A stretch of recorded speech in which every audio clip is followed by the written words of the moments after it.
G'day mate, how are you?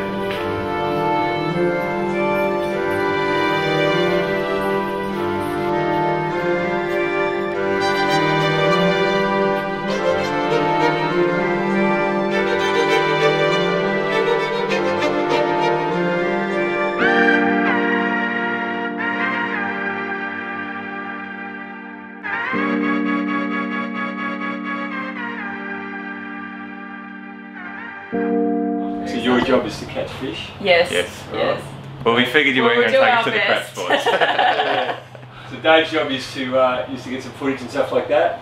He's you know, he's sort of like this. He gets a little bit annoying and somewhat in your face during the day. But yeah, if you guys are okay for it, sure. Depends on who you get. All right, that's going to have some fun.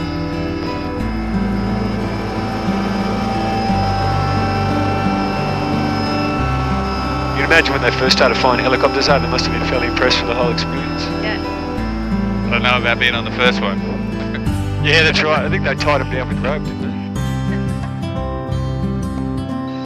they? Yeah, sensational. So, fish is clearing real quick. There's glass. Traffic Port Douglas, helicopter uniform, X-ray uniform, airborne from the light airfield, be operating not above 1,500. We'll be tracking coastal northbound for Cooktown on Traffic Port Douglas. So to give you a bit of a look about our backyard, this is a significant feature here. These are prawn farms as we flash by them. So quite a bit of aquaculture around here. 80% of our backyard is national park. You can see the Mossman Gorge up there, part of that. 11% agricultural, so sugarcane dominating feature. And it's cutting season, so they're into it. And the other 9% residential. So here's our little town. About 2,500 people live here.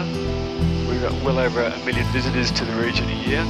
This is Packers Creek here, runs it there to Crease Creek. They tell me we've got a couple of hundred local crocodiles as well. Yeah, nice coast.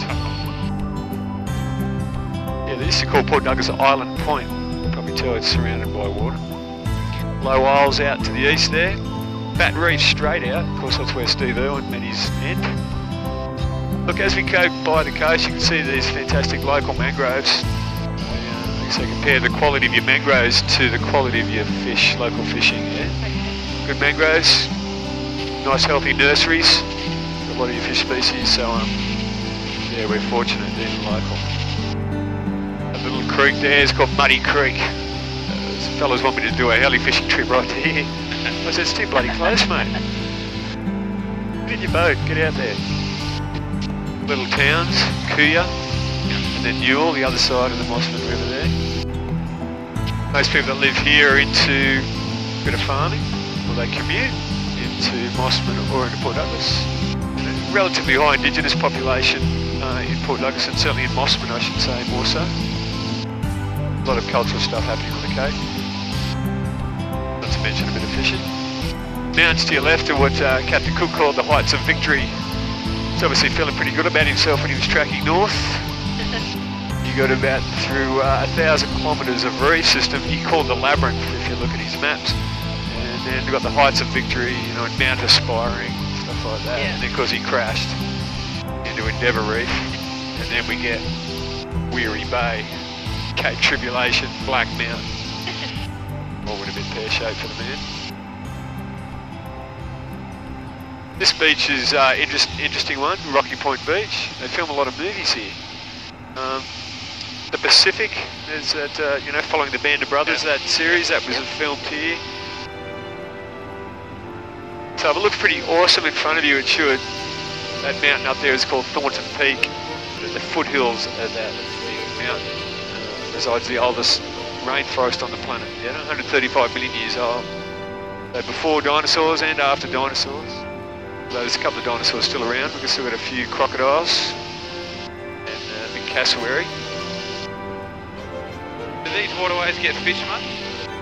Yeah, they do. Yeah, locally, but not commercial fishing. You can't do any commercial fishing sort of this section of the river. This is all connected and onto World Heritage and National Park.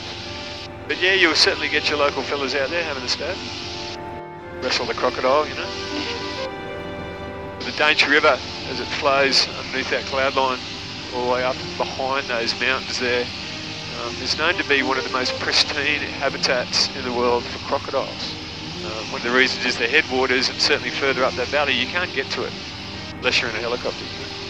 I've flown up all that area there, and all fresh water once you get up there. And you wouldn't think there'd be a crocodile up there, you know, one too cold, you know, river system sort of shrinks. But, and then you see the biggest monster you've ever seen, you know, nice and big and black. They turn black because they're in fresh water and a lichen grows on their skin. An animal you'd like to see in a movie, not in your backyard. Yeah. Now we're on the northern side of the Daintree River. This is all now, for the most part, national park. Still a bit of freehold things in there, in this area. That's because before the 1980s, when it became parks, people lived here. There's the people living here that had experiences that were to thrust this place into being World Heritage. Soon enough, they were having cows dying and opening them up and finding out they're eating a certain seed, and that seed's then dated back through fossil records to note that, you know, the Idiospermum is, you know, one of the oldest plant life in the world, and it's here. So I was hearing the other day from some smart people that reckon, you know, Homo sapiens and man came out of Africa. They reckon like the first flowering plants and so forth actually came from Gondwana land, or this part of Australia. I don't know why we don't learn about it in school just yet. I think I learned more about the Amazon than anywhere. This is about 200 times older than the Amazon.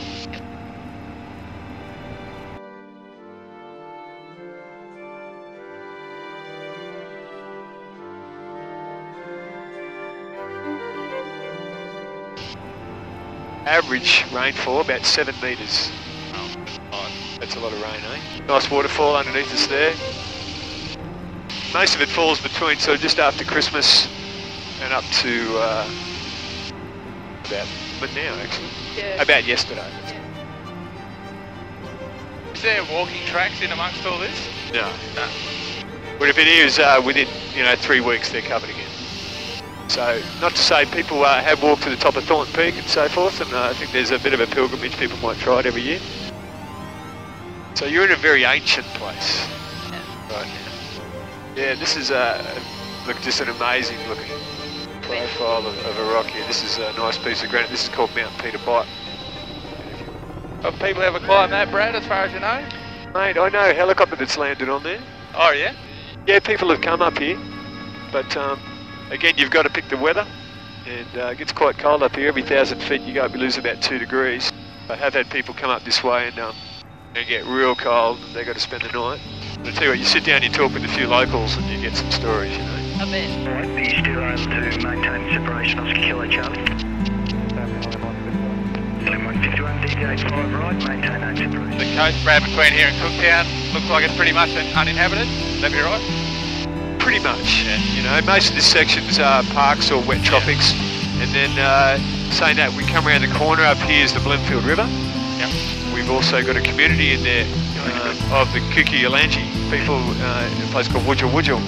I mean, this is typical now. You fly for another 1,000 k's and you know, token people around, you know. Of course, coral seas to the east. Our trade winds up here from the southeast. They bring all that moist air from the coral sea, blow up to height, dumps the rain, and then the rain shadow country to the west then changes real quick again, and we have this amazing escarpment country out west where the rains have sort of gutted it out over millions of years, and it's where you get a lot of big red rock, and you know, unlike what you visually experience, you know, the Kimberleys and up in the territory, that very few people know about Cape York, because during the wet season it's really uninhabited, you know. I guess mining has opened up at the top end of the west, things like that. But, so as we look along the coast now, this is famous for the byline where the rainforest meets the reef. We've got a lot of what we call fringing reef, because we don't mind a bit of fringing reef on the coast, because it creates for nice fishing. So believe it or not, there is a dirt road going in there, following up the coast. Very difficult to see. Look at these beautiful locations, hey? I'd love to just get in a kayak and wander up there, but I know if I was a big crocodile, I'd love to live in there. I was up here the other day and I saw the biggest manta ray. He was just a monster, and I reckon he had some age on him too, because he was like a marble coloured back with grey and black. He wasn't just black, yeah, like an old man at the sea. Oh, I saw a shark. Oh. Where about then? Just on the edge of the roof. It's only a little one. Yeah, probably nice little reefy. We will get some nice big sharks along this reef as well. Tigers? Yeah, we get tigers here, mate. Tigers, bull sharks, and bronze whalers, and lemon sharks. And, I mean, there's over 200 There he species is. of shark, eh? Just down Oh here. yeah, I see him. Yep. Oh yeah, yes, looks nice. He's not a small shark. So you can start to understand the sort of environment you're in. Really pristine, yeah? Talk about how many people fish in here, not much. You know, one of the reasons for that is we don't have a lot of population. Okay, so even local fishing is not a lot going on. A lot of people actually move up here to Cooktown for the fishing. Oh, yeah, I'd be up for that. Because they just go, right, yeah, this is it, this is the place, it's paradise, you know. You've got beautiful reef systems nice and close to the coast, you've got beautiful estuaries and mangrove systems, great for, you know, different species that way. And this place is interesting, this area too. What you end up finding on days like today is people in Cooktown, and we'll go and have a look at the township, is they'll drive down to the wharf, and if there's no wind, they'll just park up, go fishing. There's wind and everyone just goes around the U-turn and goes to work.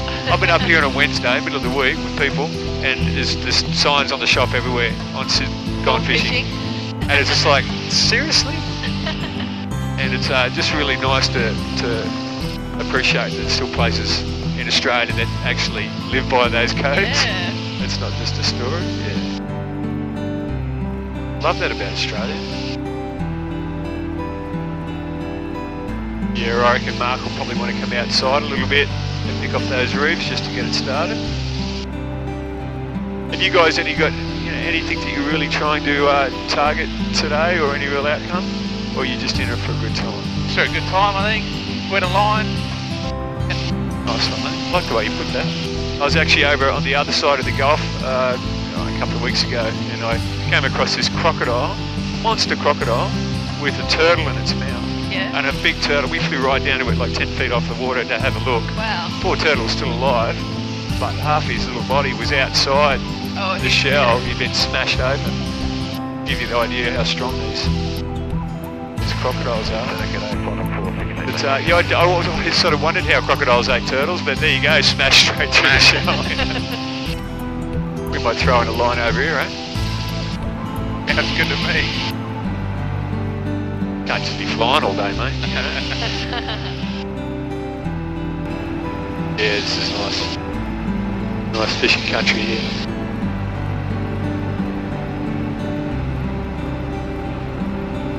It is my mate Mark.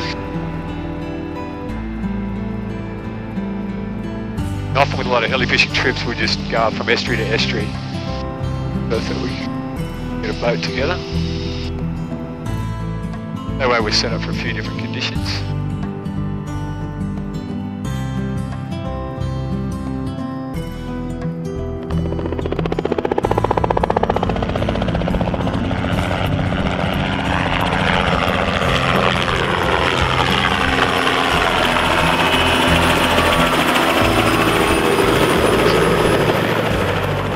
Hey, Brad. Dave.